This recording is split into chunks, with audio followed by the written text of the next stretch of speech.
Hello everyone, this is me জিহাদি from জিহাদি কফিওয়ালা। বলবো কি জানেন, একজন বারিস্তা হতে হলে আপনার কোন কোন বিষয়টা জানা উচিত। একটা কফি শপের মালিক কি শুধু আপনাকে কফি বানানো দেখে কি আপনাকে হায়ার করবে? এটা কি আপনার কাছে মনে হয়? একদমই না ভাই। একজন বারিস্তা হতে হলে আপনাকে হতে হবে নম্র, হতে হবে ভদ্র, অহংকার মুক্ত। আমি দেখি প্রায় সময় বাংলাদেশি বারিস্তারা বিদেশের মাটিতে গেলে তাদের ভিতরে একটা ইগো চলে আসে। লাইক তারা কি করে অহংকার নিয়ে কথা বলে। তারা নিজেদেরকে মনে করে যে মানে তারাই সব কিছু জানে এবং অন্য কেউ কিছু জানে না।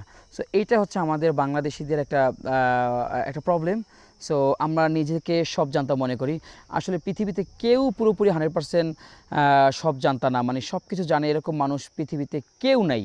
সো একজন বারিস্তা হতে হলে প্রথমেই যে আপনার জিনিসটা মানতে হবে যে আমাদেরকে একটু অহংকার মুক্ত থাকতে হবে, আমাদেরকে থাকতে হবে হাসি খুশি এবং আমাদের ফেস কথা বলবে। একটা কফি শপে একটা কাস্টমার যখন আসে তারা আপনার ফেসটা দেখে কিন্তু আপনার বিশেষ করে একটু উদ্বুদ্ধ হয় এবং আপনার কথা, আপনার মার্জিত ভাষা, আপনার সার্ভিস করার স্কিলটা দেখে কিন্তু মানুষ কী করে, এক কাপ কফি পান করে।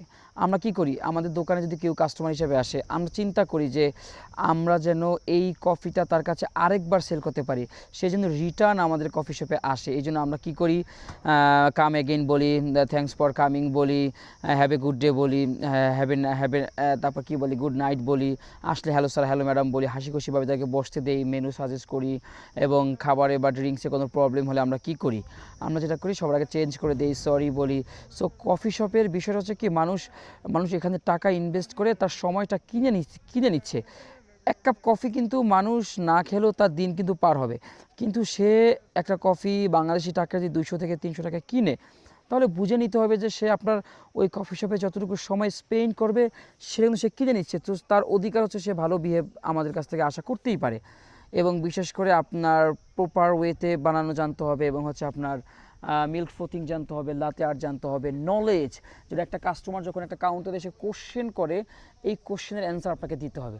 মাস্ট বি আপনাকে ইংলিশটা অবশ্যই ইম্পর্টেন্ট যদি অ্যাজ এ ইন্টারন্যাশনাল বারিস্তা হিসেবে কোথাও জয়েন করেন, এবং হচ্ছে যে আপনার নিজেকে একটু পরিপাটি রাখতে হবে, গুছিয়ে রাখতে হবে এবং প্রতিনিয়ত রেসিপি তৈরি করার একটা প্রচেষ্টা আপনার থাকতে হবে। এবং সো গাইস, এই সমস্ত বিষয়গুলো জানলে আশা করছি একটা যে কোনো জায়গায় একটা কফি শপে জব হতে পারে। সো এই তথ্যগুলো আপনার বারিস্তা ক্যারিয়ারে উপকারী হবে বলে আমি আশা করছি। ধন্যবাদ সবাইকে। আসসালামু আলাইকুম।